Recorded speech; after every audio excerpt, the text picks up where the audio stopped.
지난주에 여러분과 함께 베다니 번뇌하는 자의 집에 사는 우리 인생에 대해서 살펴본 뒤로 이 한 주간 또다시 제가 베다니에 대해서 묵상을 하게 되었습니다.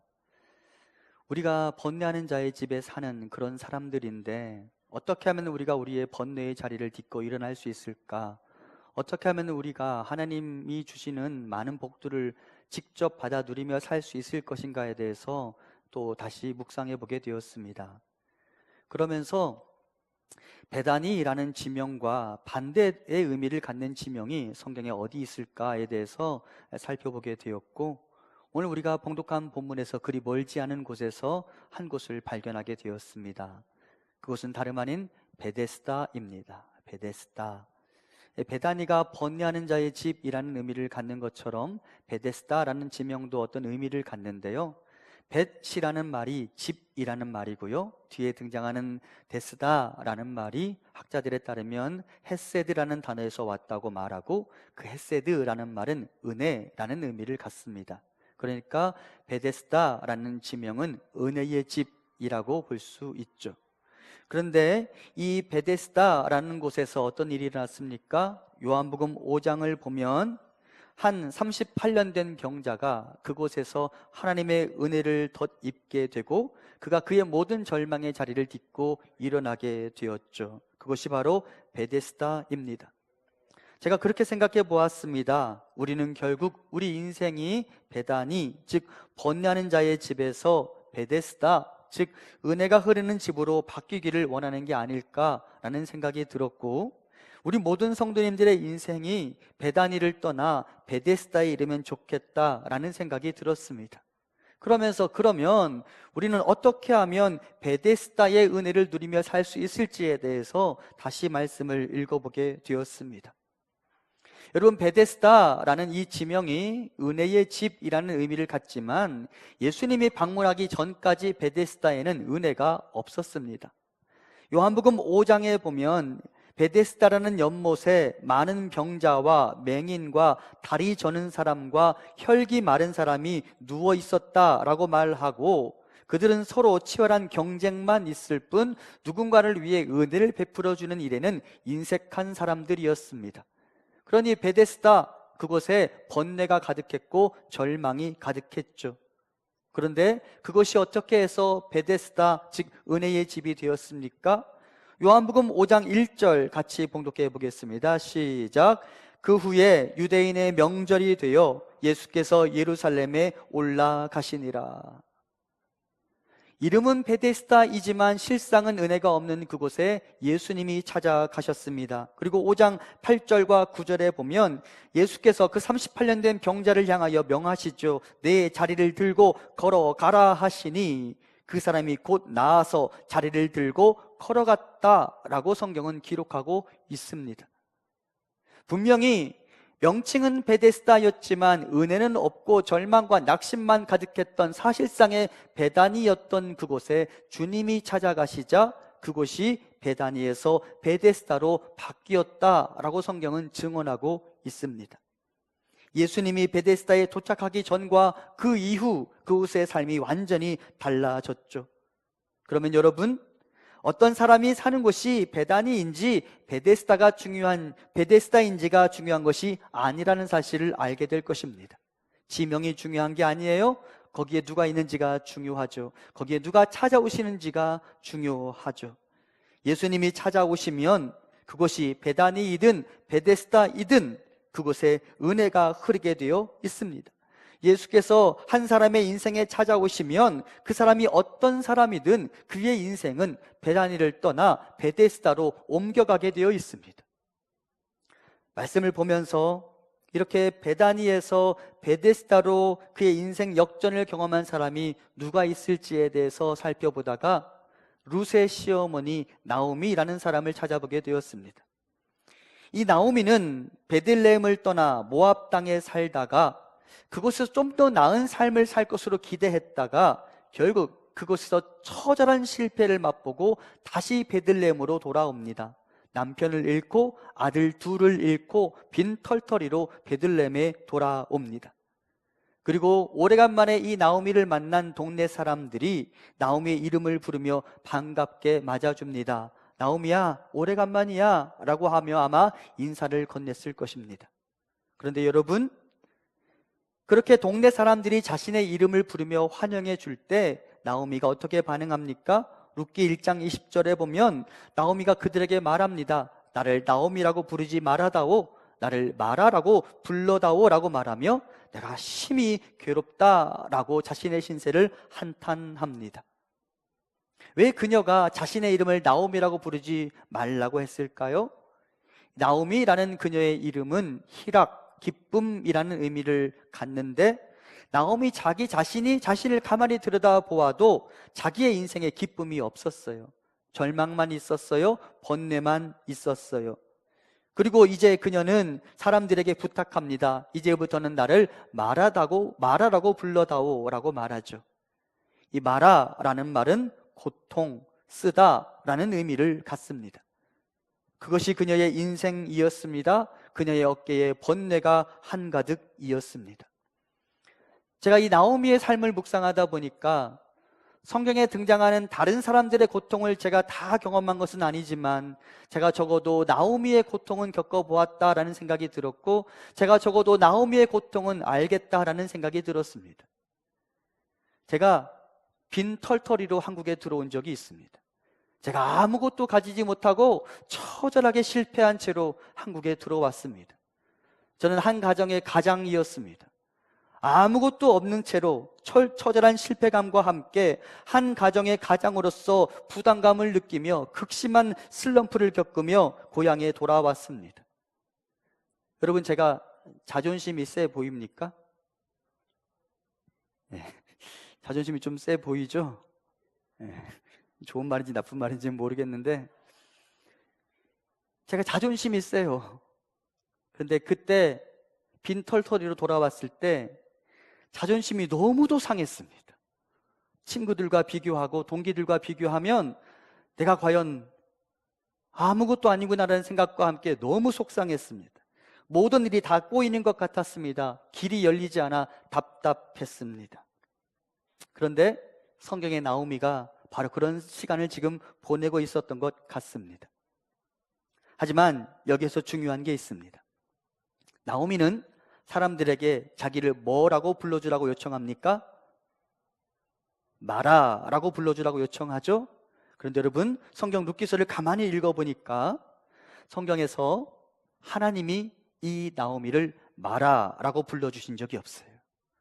룻기를 가만히 읽어보면 하나님에게는 언제나 그녀는 나오미였습니다. 왜?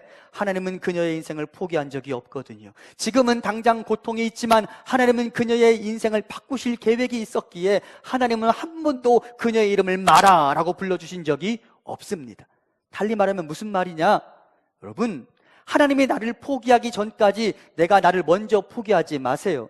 나는 스스로 나는 말하라고 말하고 싶지만 하나님은 우리 인생에 대해 말하라고 불러주실 의향이 없어요. 왜? 하나님은 우리의 인생을 바꾸실 계획과 의향이 있으니까, 그런 준비가 되어 있으니까. 하나님은 지금 우리가 당하는 고통, 이 자리에 우리를 머물도록 내버려두지 않으실 거예요. 하나님은 우리 인생에 기쁨, 희락을 선물하실 거예요. 그러므로 여러분, 지금 내가 마라의 인생을 겪고 있다고 할지라도 나 자신에 대해 내가 먼저 나를 포기하지 말고 나 자신에 대해 내가 먼저 마라라고 부르지 마세요. 하나님은 여러분의 인생을 나오미로 바꾸실 것입니다. 우리는 그것을 믿는 자들이죠. 하나님 우리에 대해 그런 계획을 가지고 있는 분이시죠. 결국 하나님은 나오미를 포기하지 않으셨고 그녀의 인생에 개입하셨고 그녀의 인생이 마라에서 나오미로 바뀌게 되는데, 그 인생 역전의 한 복판에 한 유명한 단어가 들어옵니다. 다름 아닌 헤세드입니다. 앞서 제가 베데스다의 의미가 뭐라 그랬어요? 벳 더하기 헤세드라고 말씀드렸죠. 벳은 집이라는 말이고 헤세드는 은혜, 자비라는 말이에요. 그렇게 실패를 맛보고 스스로를 마라라고 불러다고 말했던 그녀의 삶에 헤세드가 흘러들어가기 시작합니다. 룻기서를 가만히 읽어보면 룻과 그녀의 시어머니 나오미의 삶에 하나님의 인애와 선대와 은혜를 라는 것들이 흘러 들어가게 되는데, 그렇게 번역된 모든 단어들이 다 헤세드입니다. 그녀들은 너무나 갑작스럽게 만난 인생 역전을 보면서 우연히 마침 하나님의 은혜가 임했다라고 스스로의 인생에 대해 평가했지만, 결코 우연이 아닌 하나님의 계획과 준비에 의한 선물이 그녀의 인생에 흘러들어가기 시작하자 마라에서 나오미로 인생이 바뀌게 되었습니다. 하나님의 헤세드가 그녀의 삶에 흘러들어가자 그녀의 삶이 베다니에서 베데스다로 바뀌게 되었습니다. 성경을 보세요. 은혜가 흘러들어가자 수가성 여인이 마을 안으로 다시 들어갈 수 있었고, 은혜가 흘러들어가자 혈루증 앓던 여인이 자신의 삶의 자리로 다시 돌아갈 수 있었고, 은혜가 흘러들어가자 예수님을 부인하고 좌절하고 있던 베드로가 다시 제자의 자리로 돌아갈 수 있었으며, 은혜가 흘러 들어가게 되자 아둘람 동굴에 갇혀있던 수배자 다윗이 왕궁으로, 임금으로 입성하게 됩니다. 사실 세상은 우리에게 행복을 약속하면서 달콤한 이야기들을 건네곤 합니다. 마치 이스라엘 백성들이 광야 가운데서 만났던 그 첫 번째 우물처럼 말이죠. 여러분, 이스라엘 백성들이 홍해바다를 건너고 이제 광야 생활을 시작하게 되는데요, 그 광야에 들어서면서부터 어떤 고통을 겪었느냐? 목마름의 고통을 겪었어요. 물이 필요했어요. 그리고 그들이 한 우물을 발견하고 모두가 달려들어가 허벅지고 그 물을 마시게 됩니다. 그런데 물을 마시고 나니까 그 물이 너무도 써서 마실 수가 없었어요. 그 우물의 이름이 뭔지 아세요? 마라예요, 마라. 광야는, 이 세상은 우리에게 복을 약속하고 우리에게 복을 주겠다고 하며 우리 곁에서 속삭입니다.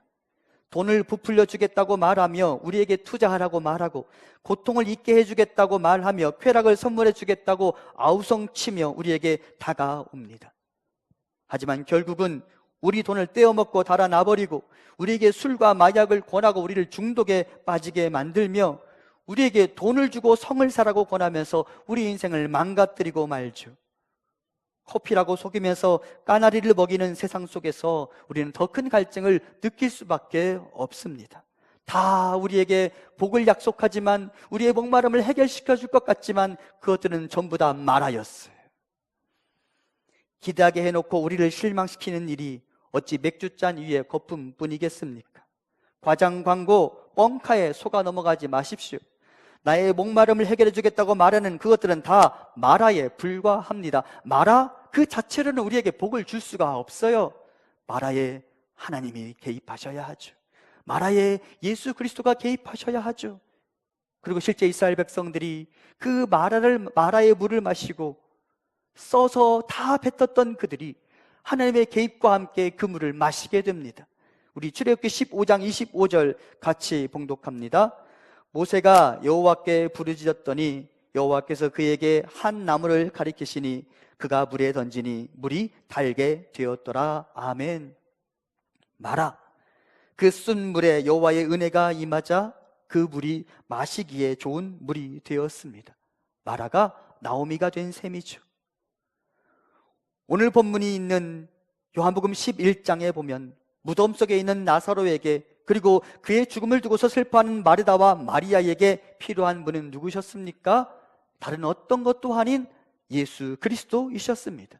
예수님이 그곳에 찾아가시면 그분과 함께 그분의 은혜가 다가오는 법입니다. 그러면 그들의 삶이 베다니에서 베데스다로 바뀌기 마련이고 마라에서 나오미로 바뀌기 마련입니다. 그러므로 베다니 같은 인생을 사랑하는 성도 여러분, 우리가 기억할 게 있어요. 베다니의 인생을 극복하기를 원하십니까? 내 인생이 마라에서 나오미로 바뀌기를 원하십니까? 주님을 초청하십시오. 예루살렘 근처 베다니에 머물던 나사로의 누이들이 요단강 근처에 있는 베다니를 향하여 주님 우리에게 와 주십시오라고 요청했을 때, 주님이 그 베다니에 찾아가셨을 때 예루살렘 근처 베다니의 사람들의 삶이 완전히 바뀌었던 것처럼, 우리도 우리의 삶에 주님을 초대할 때 주님이 우리 곁에 찾아오시면 우리 인생이 바뀔 줄 믿습니다. 그 주님을 초대하세요. 그 주님을 받아들이기에 부족함 없는 우리가 되기를 바랍니다. 그렇다면 우리는 지금 우리의 인생, 즉 베다니로 찾아오시는 주님을 어디에서 만날 수 있을까요? 제가 이번 주 설교는 월요일과 화요일 새벽 기도 시간 이후 기도하는 시간에 거의 완성이 되었어요. 아주 짧은 시간에 하나님이 저에게 말씀을 주셨어요. 제가 그렇게 하나님께 물었거든요. 어떻게 하면 우리가 베다니를 극복할 수 있을까요? 어떻게 하면 우리에게 찾아오시는 주님을 만날 수 있을까요에 대해서 제가 물었거든요. 주님이 답해 주셨어요. 그분이 우리 인생에 찾아오시는 시간이 있다면 그때는 바로 예배의 시간입니다. 우리가 주님의 이름을 부를 때 그분이 우리의 소리를 들으시고 우리의 삶의 자리에 내려오시는 시간, 그때가 바로 예배의 시간입니다. 구약에서 예배를 의미하는 다른 표현이 있다면 여호와의 이름을 부른다라는 거예요. 여호와의 이름을 부른다. 에노스가 어떻게 했어요?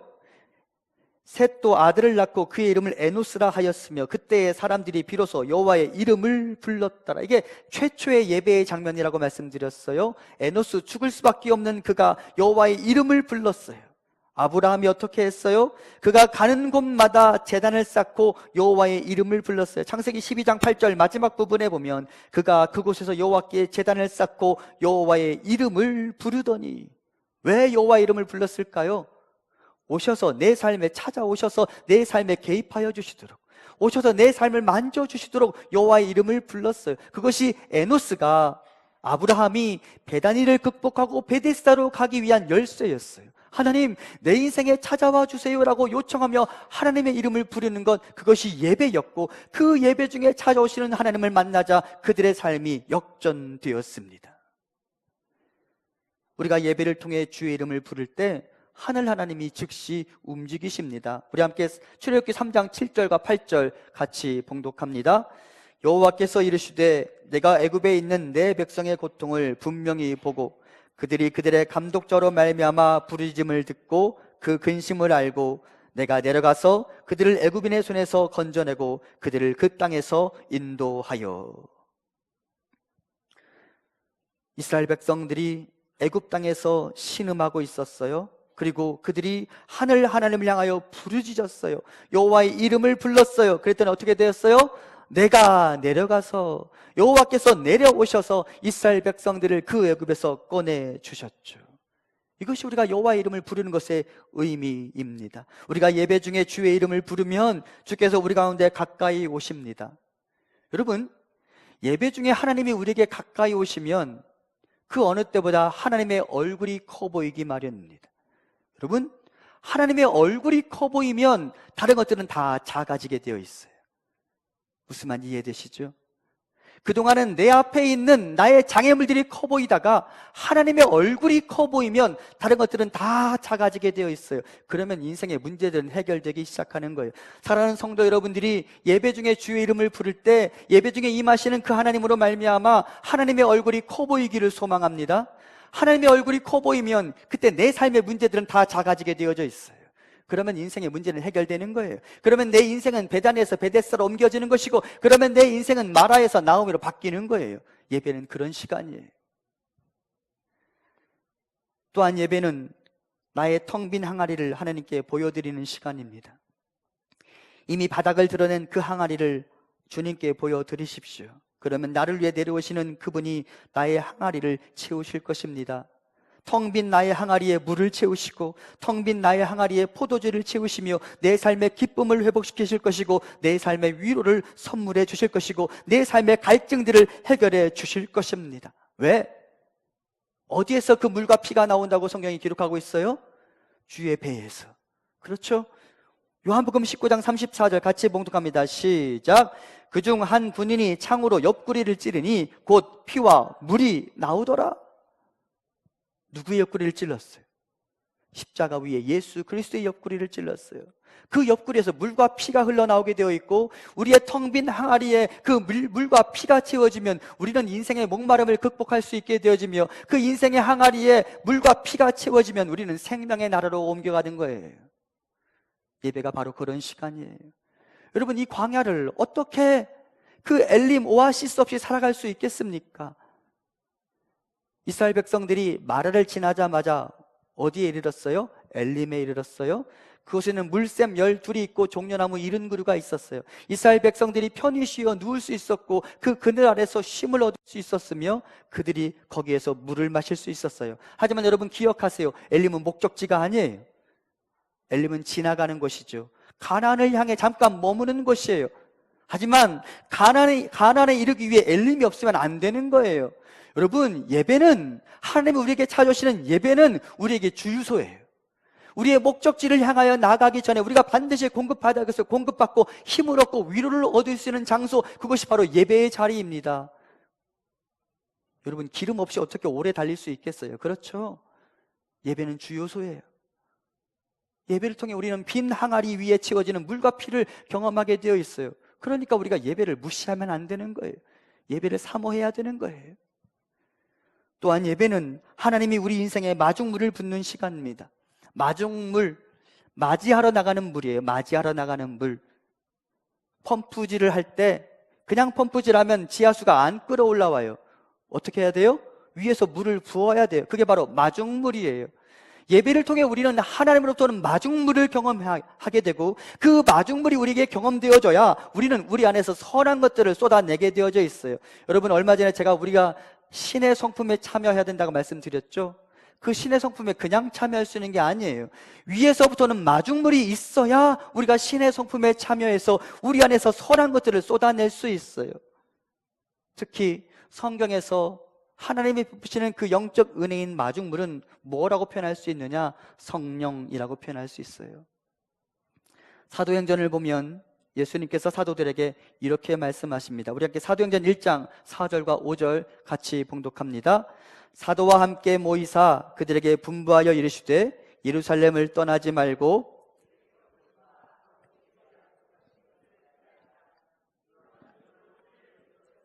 너희는 몇 날이 못되어 성령으로 세례를 받으리라 하셨느니라. 아멘. 예수님은 제자들이 그리스도의 증인으로서 살아가기 전에 성령이 너에게 오실 때까지 기다리라고 말씀하셨습니다. 달리 말하면 성령이 너에게 오기 전까지는 움직이지 말라는 말입니다. 왜?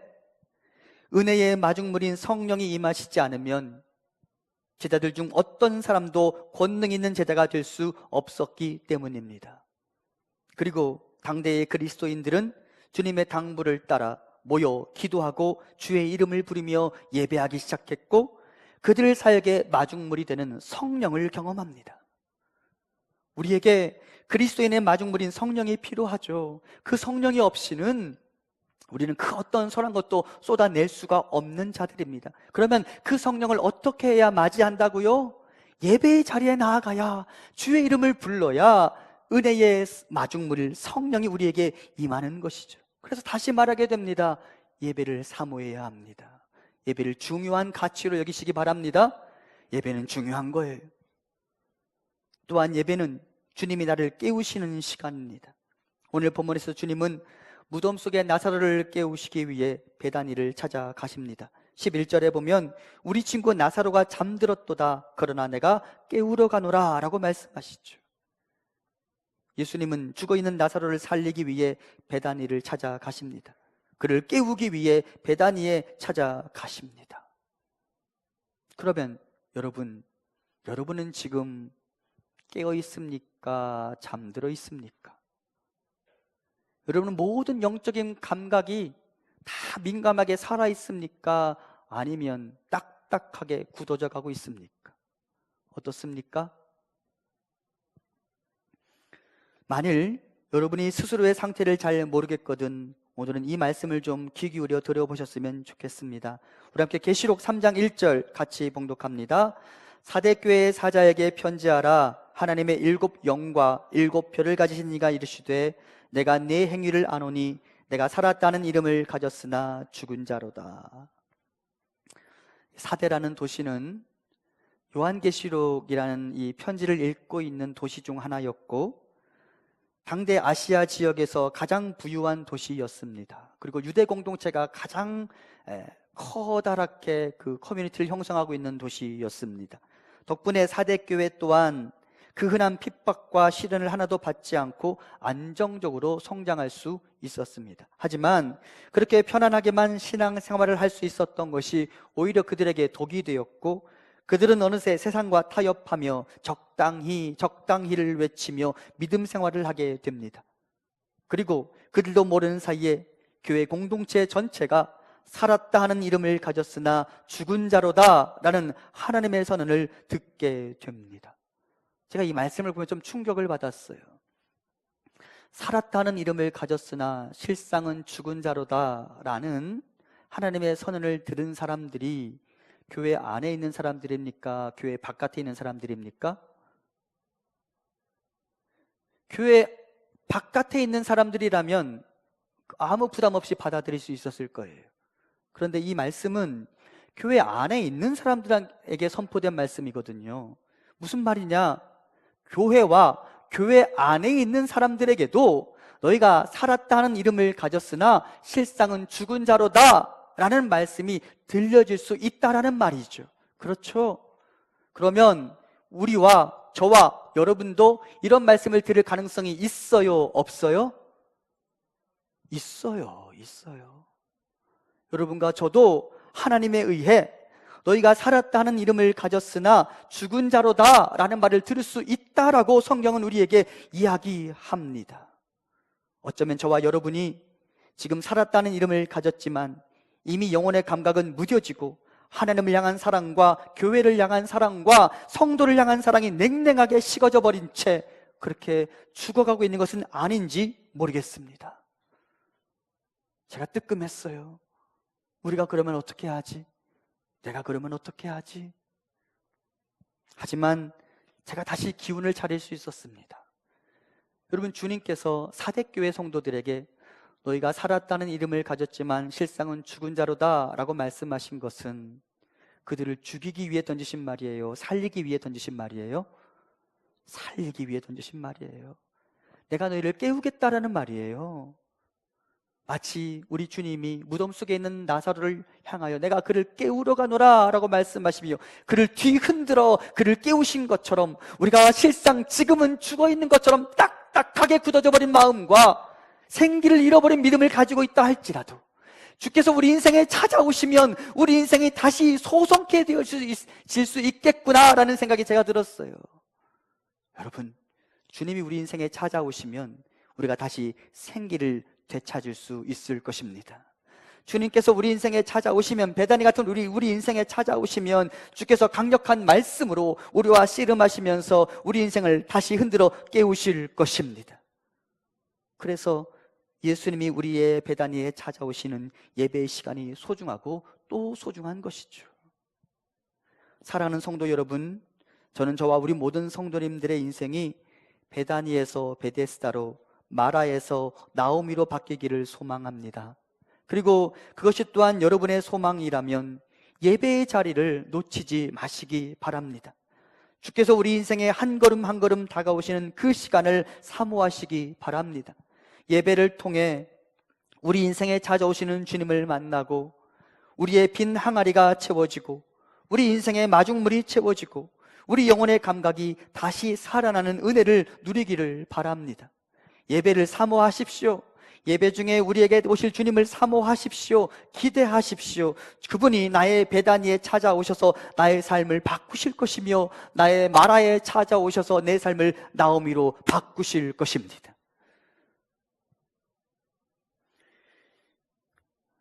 앞서 말씀드린 것처럼 주님께서 저에게 2주간 설교를 아주 짧은 시간 안에 정리할 수 있도록 도와주셨는데, 그러면서 제가 계속 거부하고 싶은 한 노래가 계속 제 머릿속에 떠올랐어요. 가요입니다.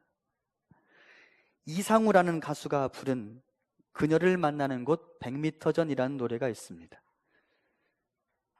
제가 중학생 때 불렀던 노래인데요, 이 가요를 보면 한 남성이 자신을 기다리는 여성을 만나기 전에 설렘과 두근거림을 아주 절묘하게 표현하는 것을 볼 수 있습니다. 제가 이 가요가 왜 자꾸 내 머릿속에 떠오를까 생각하다가 가사를 읽으면서 주님이 왜 이렇게 나에게 이 노래를 생각나게 하시는지 깨달았습니다.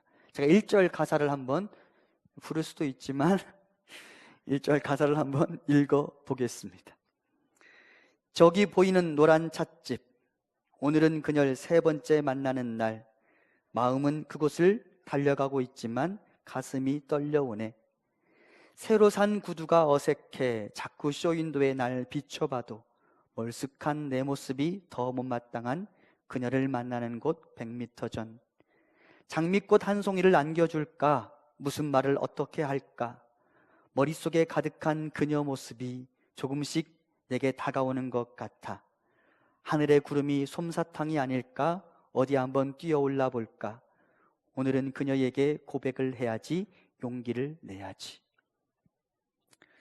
노래 속의 남성이 자신이 사랑하는 여인을 만나는 곳 100m 전에서 그 설렘과 건강한 흥분을 감출 수 없었던 것 같습니다. 그녀를 만나는 게 너무 기다려졌어요. 너무 좋았어요. 2절에 보면 그런 가사도 있어요. 혹시 시계가 잘못된 건 아닐까?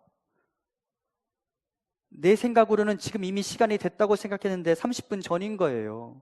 그만큼 빨리 와버렸어요. 왜? 그녀가 좋으니까. 그녀를 만날 수 있으니까. 그랬던 때가 있으셨죠? 네. 남성이 그 여인이 그냥 너무 그렇게 좋았어요. 그리고 그녀를 만나기 위해 달려가고 있는 것이죠. 저는 이 가사를 보면서 주님이 계신 이곳 성전으로 나오는 우리의 마음, 주님을 만나는 예배를 대하는 우리의 마음이 이와 같았으면 좋겠다라는 생각이 들었습니다. 주께서 우리 인생에 찾아오시는, 주께서 우리에게 다가오시는 이 예배를 통해 우리 인생이 바뀔 것이기 때문입니다. 예배를 사모하고 예배 가운데 찾아오시는 주님을 통해 우리 모든 성도님들의 인생이 베다니에서 베데스다로, 마라에서 나오미로 바뀔 수 있기를 소망합니다. 예배를 사모하세요. 예배 가운데 오시는 주님이 우리 삶을 바꾸어 주실 것입니다.